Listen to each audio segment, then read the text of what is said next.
Today we'll be learning about hydrolysis of salt. We have studied about different compounds and salts, so we are now ready to learn about hydrolysis of salts. Hydrolysis of salts. It is commonly observed that different salts on dissolution in water do not always form neutral solutions. This is due to the fact that a salt on dissolution in water undergoes dissociation to form ions. These ions can interact with water molecules and thereby produce either an acidic or alkaline solution. This process is called hydrolysis. Let us consider the hydrolysis of the salts of given types. The hydrolysis of sodium acetate is represented by the given expressions. As it produces hydroxide ions, the solution of such a salt is alkaline in nature. The hydrolysis of ammonium chloride is represented by the given expressions. As it produces hydrogen ions, the solution of such a salt is acidic in nature. The hydrolysis of ammonium acetate is represented by the given expressions. It involves both anionic and cationic hydrolysis.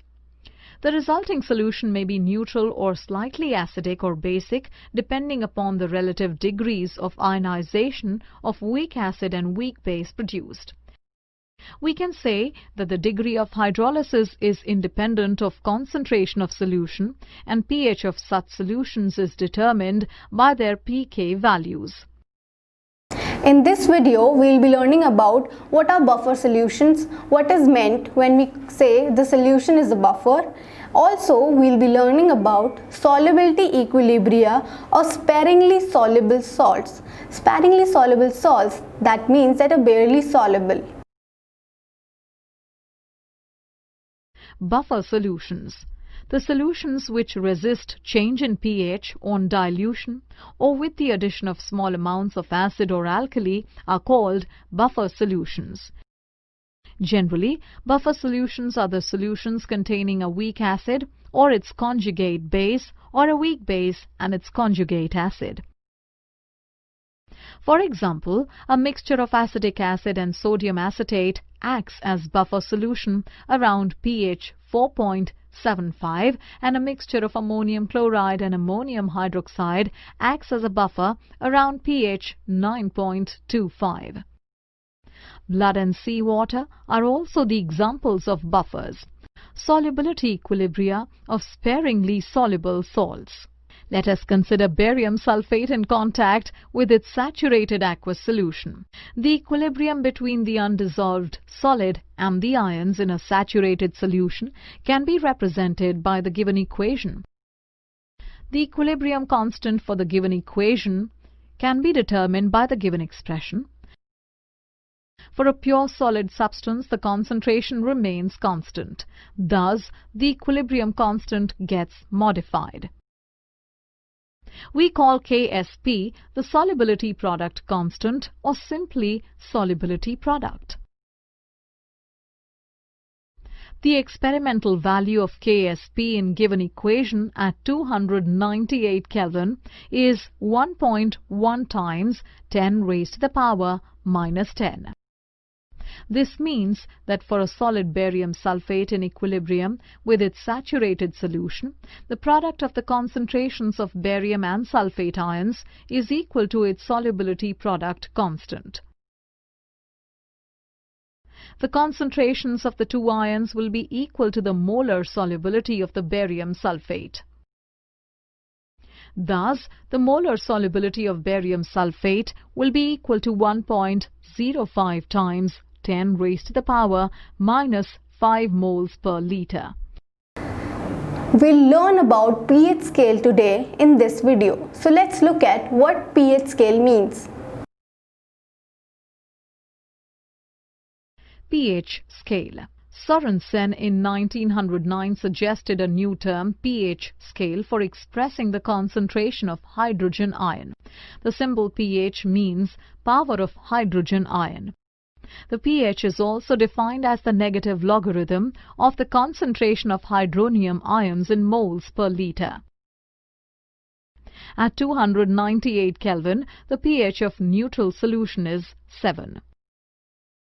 For acidic solutions, the concentration of hydronium ions is more than 1 times 10 raised to the power minus 7 moles per liter.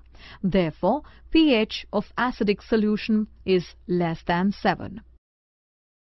For basic solutions, the pH value is greater than 7. Corresponding range of pH is from 0 to 14. pOH of a solution is the negative logarithm to the base 10 of hydroxide ion concentration in moles per liter. The relationship between pH and pOH has been shown by the given expression, which is pH plus pOH is equal to pKw, which is equal to 14. pH of some common substances are given in the table. Now let's take a final look and recap what we have learnt. Let us summarize the main points covered in this digital content. The equilibrium involving physical processes are referred to as physical equilibria. The state of equilibrium involving a chemical system is referred to as chemical equilibrium. Henry's law states that the mass of a gas that dissolves in a given mass of a solvent at constant temperature is proportional to the pressure of the gas at equilibrium with the solution, provided the gas does not undergo any chemical change during the formation of a solution. The law of equilibrium states that at constant temperature, the rate of a chemical reaction is directly proportional to the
On a concluding note, we have learnt from equilibrium what is that equilibrium actually means, how many types of equilibrium exist, and also what is meant when we say ionic equilibrium or hydrolysis of salt, or when we say common ion effect.